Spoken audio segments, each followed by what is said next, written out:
Now for the UCF side of it, we're now joined by the play-by-play, the voice of the Knights, Marc Daniels, returning to BYU Sports Nation. Marc, how's it going in Florida today? It's nice, beautiful, sunny, hot, 80 degrees, typical Orlando day. Absolutely. And tomorrow looks to be that way. Will the humidity play a role in this with BYU traveling from Utah? Yeah, I don't know. I mean, I think sometimes we get caught up in thinking it's a big deal. I think if you play an afternoon game at noon in Orlando and you come down from the Northeast or different region of the country and you're not used to it, the humidity can be a factor. But nighttime is, I think it's cooler from a standpoint of just the humidity and temperature. I don't think it'd be a factor. It's all mental anyway, man. It's in a player's head. That's the elevation question that we always deal with in Utah. I had to do the humidity question leading. Marc, what's the vibe right now with this UCF team after a win against Houston where Greg Ward fumbles into the end zone? You could be 3-1. You could be 1-3 or 2-2 right now. Yeah, clearly, 2-2 is better than what the alternative was. UCF dropped its first two games at last-second field goal by, Penn State and Ireland, and then playing a pretty good Missouri team. But 2 wins are nice, beat Bethune-Cookman, and then a step up in class against Houston. It was the first conference game, so it's nice to win that, and now you step up in class again against BYU. So I think UCF feels better about itself. I think it's starting to feel really good about its defense, which is beginning to play at a level that they thought it would be at the beginning of the year. It really struggled to get a pass rush the first 2 games, now 11 sacks in the last 2 games. And offensively, just trying to find a rhythm. It's been tough. And Justin Holman is the starting quarterback, and yet Justin's got to perform better. He's got to be able to get the ball to UCF's talented wide receivers. And just 12 completions the last 2 weeks for UCF. In 2 football games, and there's too much talented wide receiver for that. So Justin's got to get off to a good start. He was 6 of 18 against Houston, and he just missed some plays that were there. And George Larry's made it very clear. It's a position you got to perform. If not, then we'll find somebody else.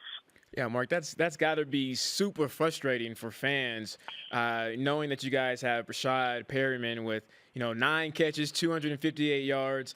Averaging 28.7 yards a catch and 2 touchdowns and just not being able to supply him with the ball. Is there a chance that we could potentially see Nick Petty, third-string quarterback, play? Yeah, it's possible. I mean, Nick has made himself, now a number 2 quarterback that is pressing for playing time. I mean, George O'Leary is a big believer that you compete during the week. I mean, you're certainly preparing for your next opponent, but he believes in competition to practice. Heck, a couple of weeks ago, he started a guy that was a third-string kicker because he had the best week. And, I mean, UCF's number 1 kicker is going to be the school's all-time leading scorer. Nice. So, I mean, he showed an ability of saying earn your job on a weekly basis. But Justin has to perform better. I mean, he's got all the tools. He's 6'4", he's 235. He can run. He's got a cannon for an arm, but you've got to be consistent at that position. And UCF's strongest position's wide receiver, and they've got to get the ball in the hands of not just Rashad Perriman, but Rennell Hall and J.J. Ward and Josh Reese. Think about Perriman. You bring up that he's averaging 29 yards a catch. I think George O'Leary would take an average of 20 yards a catch, but it means he's getting the ball more. Give me the 60, 70-yarder, but give me a few 15s and 18-yard catches as well. Right. Why aren't those receivers getting the ball? What's the issue? It's experience for Justin. I mean, he's only got 3 starts under his belt.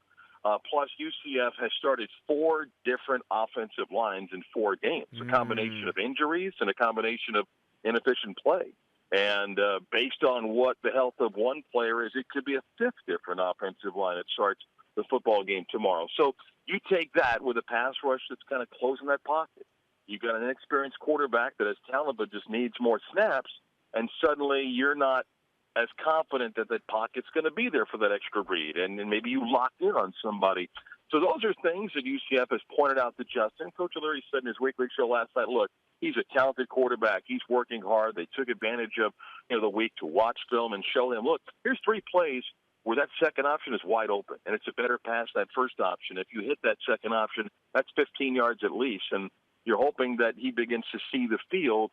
And as you guys know, sometimes for freshmen or for first-time starters, the game's so fast, and it's got to slow down so you see things. And I think that's what's happening with Justin. But, it's possible Nick Petty gets a chance to play. And, Nick doesn't have many reps in games, but he's worked hard in practice. And it's about execution. And then someone's got to get the ball in the hands of UCF wide receivers because is too much talent among that senior group to not be able to get them opportunities. Yeah, Mark, we definitely understand the progression, with Taysom Hill his first year compared to this year coming in, and him being able to read his progressions, really look like the game slowed down for him. He had more of a pocket presence, pocket awareness.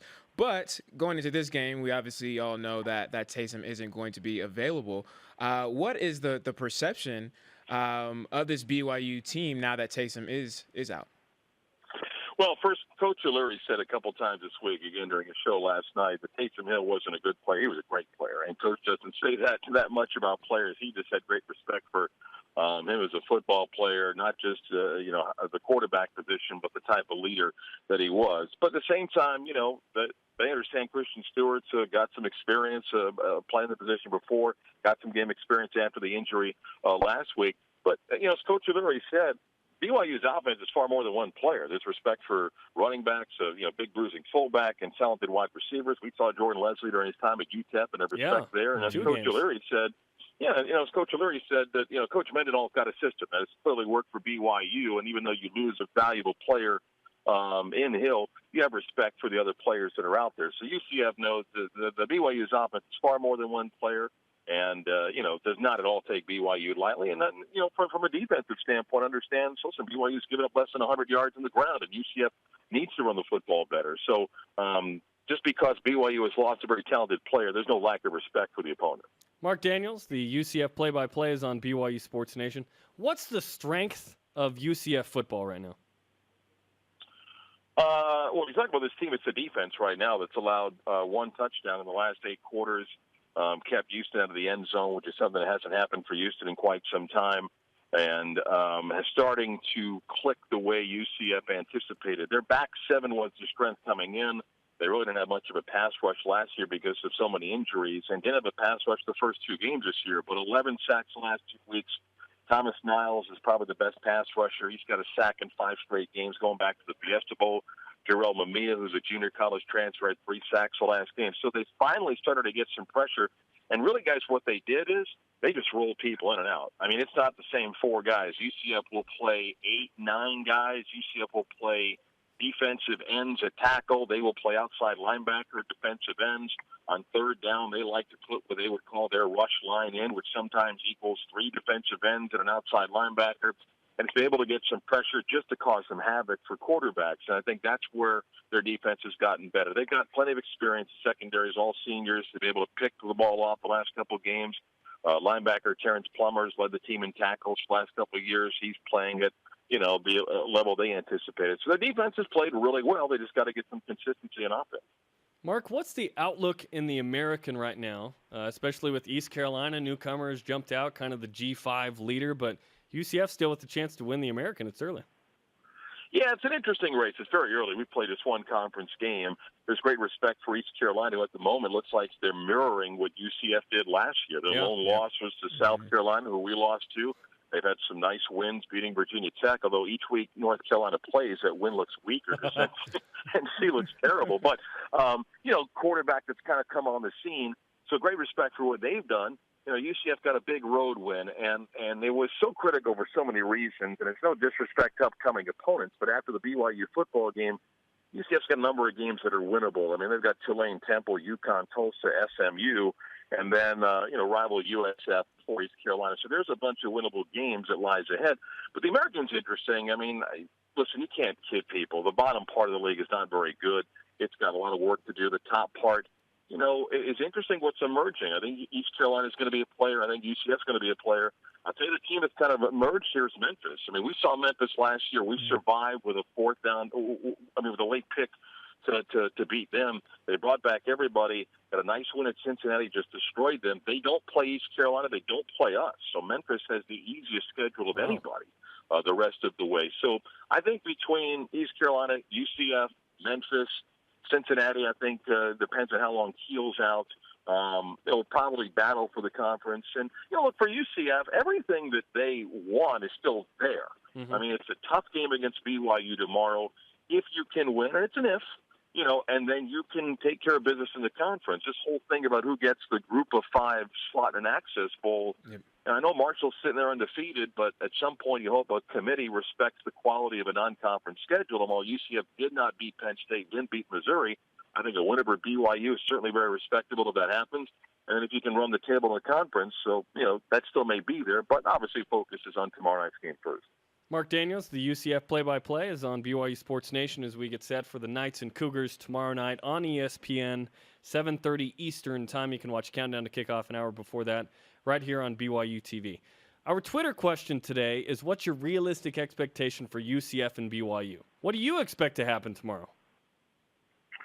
Well, I think BYU is going to play a good game. Obviously, you lose a star player and you wonder how your team responds. And I'm of the belief that the team that is in that situation that goes on the road probably bonds better to kind of get away from maybe the hometown noise of, is the season over and things like that. So I think BYU is going to come and I expect them to play a very good football game. And I think right now, even though BYU's defense has given up some yards passing, it's a struggle for UCF. So kind of what our weakness is, maybe at the right time for BYU. I think UCF has to run the football, which would be a challenge against BYU's defense. William Standback, maybe for the first time, is healthy. He's not been healthy the first 4 games of the running back spot. And then clearly I think UCF will try to do things to disrupt Christian Stewart. You don't want to let him get comfortable. His start here on the road. You want to try to make some chaos for him. But I'll tell you what, Coach Hillary said this. I mean, he's got the better football eye, of course, than I do. But I think special teams is really important in this game. I think both teams have good special teams, good coverage, dangerous returners, and sometimes that can be the difference, in a football game. That's what happened to us when we were at BYU. I mean, big special teams mistake kind of cost us in a close football game, and sometimes it's those plays that are the difference. That's right. Marc Daniels, UCF play-by-play. Thanks for joining us. We appreciate the time, and have a good call tomorrow. Okay, guys. Thank you. Take care now.